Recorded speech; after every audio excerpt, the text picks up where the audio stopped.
permisos nos impiden el extraer o el excavar ninguno de estos barcos, únicamente documentar lo que hay. Y en algunos casos sí hemos sacado, pues, por ejemplo, una figura de ajedrez, ¿no? Preciosa, está hecha en marfil.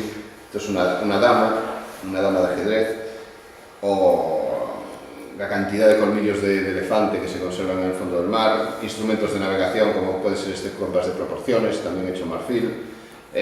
Han aparecido joyas personales, elementos de aseo, hemos encontrado hasta cepillos de dientes de principios de mediados del siglo XIX, las peines de marfil de esta gente. E cornas, non? Creo que cornas hai tamén, cornas do que traía de marfil ou de elefantes, eu creo que hai material tamén. Hay varios. Hay una leyenda, la recogió el primero que la recogió fue Ramón y Ballesteros, que fue quizás el primer libro que se escribió sobre naufragios en Galicia, y habla de que tenía colmillos de elefante, que incluso se había hecho un Cristo para adornar una iglesia en La Coruña. Y bueno, y aquí demostramos que realmente era cierto, ¿no? También recoge Ramón de Ballesteros cómo se había ahogado la señora Archer, ¿no? Porque iba tan cargada de joyas que se fue al fondo. Bueno, hemos encontrado un montón de joyas en el fondo, pero a lo mejor no estoy diciendo que sea de la señora Archer, ¿no? Pero sí lo que eso nos demuestra es que a bordo de este barco iba gente riquísima, era la élite administrativa y militar de Inglaterra en la India, y el barco llevaba un cargamento valiosísimo como corresponde a un buque de estas características, ¿no?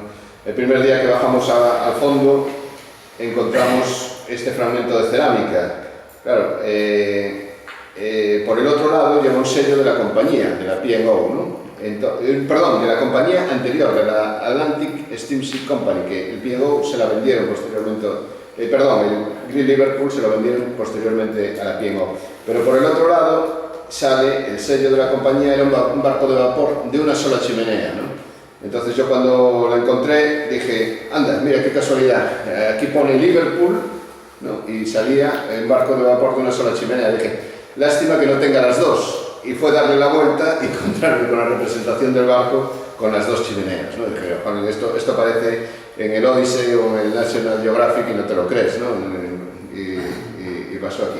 Fue una anécdota. De feito, os cadáveres con libros e tal, que creo que lle arrancaron dedos e tal, que iban con maní, con anéis, sí, xoias. Eso era muy habitual en los raqueros, que era la gente que recorría las playas y las costas después de los temporales o después de un naufragio. Cuando aparecía un muerto que llevaba un anillo, le cortaban el dedo, claro, porque no había manera, los muertos, los cadáveres estaban hinchados, y entonces no había manera de extraer el anillo. Entonces eso era muy habitual, ¿no? Que se hiciera. Luego ya más aquí, más en lo que es la ría de Corcubión, bueno, tenemos el barco el pontón, el Sorrento, que dice Aquiles, hundido aquí. También lo localizamos en su momento. Pertenecía a esta serie de pontones que había fondeados, en los cuales ya les decía yo que hacían carbón los barcos cuando entraban. Era un pontón que se había fabricado en Italia, y una vez los barcos amortizados, cuando ya no valían o ya no servían para navegar, pues les quitaban todos los aparejos, solían ser barcos de vela, les quitaban los aparejos y los fondeaban aquí. Entonces en el fondo todavía se conservan los restos del pecio, en bastante mal estado porque no están enterrados, y hicimos análisis sobre el forro de cobre y, en fin, es uno de los pecios que tenemos aquí. El otro es este barco, que en esta postal, que, por cierto, ahora que no se me olvide, al principio les dije que estaba muy emocionado por este afán de conservación del patrimonio, de la historia marítima. Por supuesto, Aquiles y Jano, que están aquí con nosotros hoy, pues están haciendo una labor magnífica de conservación y de difusión de todo este patrimonio, sobre todo en las fotos. Y a mí me viene genial, porque cada vez que veo una foto de estas yo me tengo una gran alegría. Suelo poner que me gusta porque nos sirve mucho en los trabajos, pues, para documentar y para conocer determinados hechos históricos, ¿no? Aquí en esta foto pues aparece, esto es Corcubión, por supuesto, enfrente está C, y aquí en en lo que es la playa, aparece un barco, ahí lo ven ustedes varado, y aquí dice: el bergantín, que está entre paréntesis, se fue a pique en el castillo de la Meigenda, dice, y lo trajeron al estero de C. José González Laura. Este barco está aquí hoy en día, y aparece incluso en el Google, en las fotos aéreas aparece, se ve esta manchita que ven ustedes aquí, y este lo encontramos durante los trabajos. Vamos, era un barco ya conocido, la gente sabía dónde estaba, sabíamos que había un barco ahí, y entonces alguien, que no recuerdo el nombre, nos llevó al sitio, un buceador nos llevó al sitio exacto donde estaba el barco hundido. ¿Qué profundidad tiene la ría de...? Bueno, en este punto son 4 o 5 metros, muy poquita profundidad. Sí. Pero bueno, en la ría tienes 40 metros, también 30 y muchos metros. Es un barco también forrado de cobre. Ustedes saben que hoy en día los barcos se les da una pintura por debajo, en la obra viva, lo que es la parte sumergida, se les da una pintura para evitar que se adhieran organismos marinos. Y antes de que se conociera ese tipo de pinturas, pues los barcos se forraban, muchos de ellos se forraban de cobre, ¿no? Para evitar que se adhirieran organismos marinos. Y este barco pues también está forrado de cobre.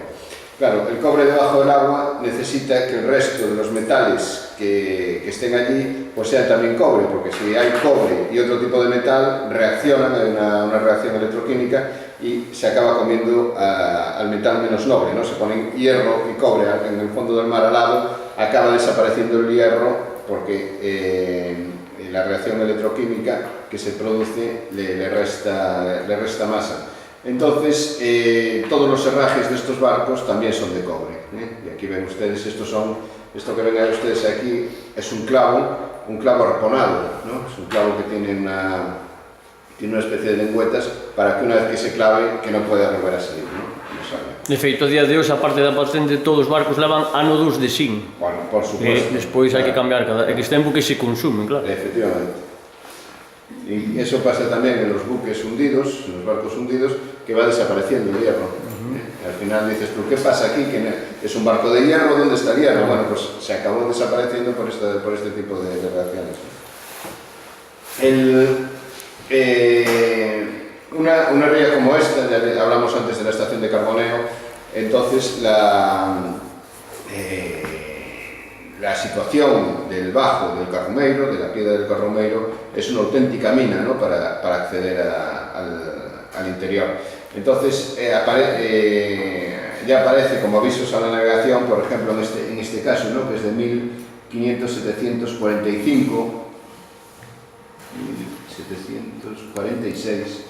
1746, que es el arte de navegar y roteiro, que escribe Manuel Pimentel en Lisboa, en este año, ya les digo, y dice: do cabo Finisterre e Corcubiao a costa corre al este con cousa de 2 leguas. Con esta costa é de mediana altura, e ao longo de toda ella se pode surgir, es decir, se pode fondear. Corcubiao está en unha bahía ou porto que corre para o norte, querendo entrar nela, encostaivos es acercaos, a punta do oeste, a cabo C, por causa de un baixo que está no medio da entrada.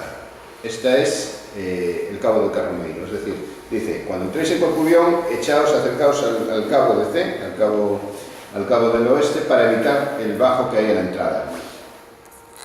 Y en 1789 Vicente Tociño nos dice: al sur 1655 este, esto es decir, es 180 menos 16 con 55 grados, 164, 164, que coincide perfectamente, lo medí, dice: a media milla larga del cabo de C está un islotillo del tamaño de un falucho es un barquito pequeño, que nombran el Corromeiro Chico. Yo creo que esta es la primera, a no ser que alguien me desmienta, o yo al menos es la primera vez que veo este nombre escrito, el Carromeiro, que nombran el Corromeiro Chico. Este se cubre con la pleamar y tiene restinga hacia el sur de 2 cables de excepción, etcétera, etcétera, etcétera. El cabo está aquí. Esta es una carta anterior, es de 1739, y vean ustedes como si cualquier barco que quiera entrar en la ría sí tiene este obstáculo que es necesario evitar.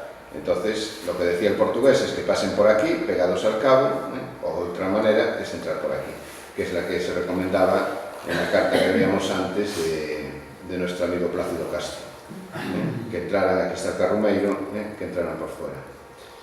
De feito, con respecto á polémica do topónimo, unha vez máis vemos que a orixe do topónimo de Cabo de Sé é polas marcacións e demoras cando vas para entrar na ría, a vila de Sé co cabo, non? Que os vellos e os mariñeiros, porque eso de Cabo C non ten moita lógica. Home, si, Fisterra, a NASA B, o sea, que é Sé polas enfilacións, non? La verdad que no es algo que haya seguido, pero yo entiendo, o creo... Ainda que está en Corcubión, naturalmente. Ya, creo que tiene que ver con la villa medieval de C. En su momento, C, y por extensión se le puso el nombre al cabo. Posteriormente, Corcubión fue la villa más importante de la ría. En el momento que C está encenagado, el puerto está encenagado, aquí en 1739 ya vemos que no hay agua para llegar a C. La única manera que había de llegar era mediante la marea alta. Claro. Y probablemente le pusieron ese nombre. Es como el Cabo Vilán en Camariñas. ¿Por qué se le pone Cabo Vilán? Bueno, porque es el cabo de la villa de Camariñas. Ajá, no es porque sea un cabo malo que... ves. Entonces, bueno, normalmente se le pone el nombre tal. Yo, la verdad que no es un tema que domine, pero si me piden mi opinión pudiera ser esa, pero en fin, puede ser cualquier otra. Bueno, hemos dicho, está en un punto estratégico para hundir barcos y los tenemos aquí. Tenemos varios naufragios hundidos y varios más que sabemos que se hundieron en las proximidades de Corcubión.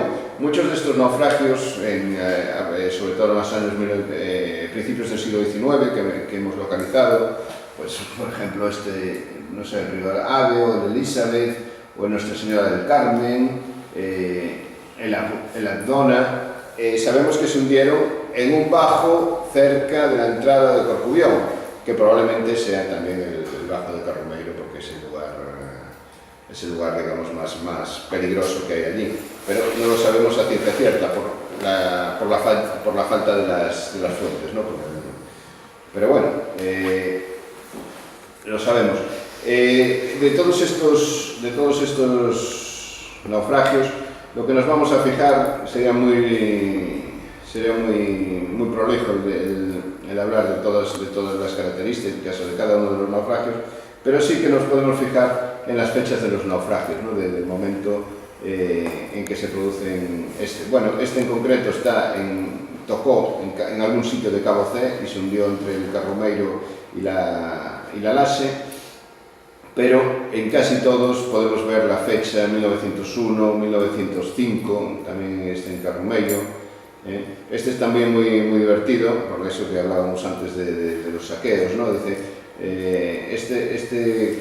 este recorte lo colgó, creo que fue Jano hace algún tiempo en el Facebook, y dice que comunican que se produjo un incendio a todo el vapor Rosalí que se hayan encallado en el bajo de Carrumeiro Chico. El fuego se declaró en el pañol de proa. Dice, bueno, se cree que el fuego ha sido intencionado, ¿no? Porque estaban robando el grano que llevaba el barco, lo cual era lógico, porque si el barco estaba en las piedras, el barco se iba a hundir, el grano se iba a empapar, se iba a deteriorar, pues lo normal es que esta gente pues intentara aprovecharse de él, ¿no? Pero vamos, estamos viendo que las fechas de los naufragios, 1901, 5, 7, 8, 10, estamos viendo que se producen naufragios y pérdidas de buques cada año, cada 2 años.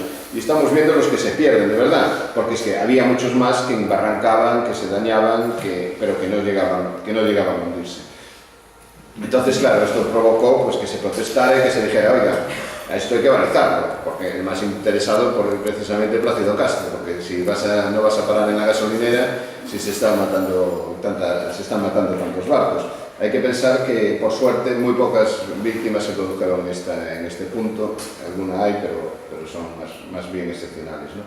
El María, que era un barco ruso también en 1910, hasta que se construye las primeras señalizaciones, se construye una boya o la baliza, esta que tenemos ahí, y algunos de cuyos restos pues encontramos durante los trabajos de investigación que llevamos a cabo en el Cabo.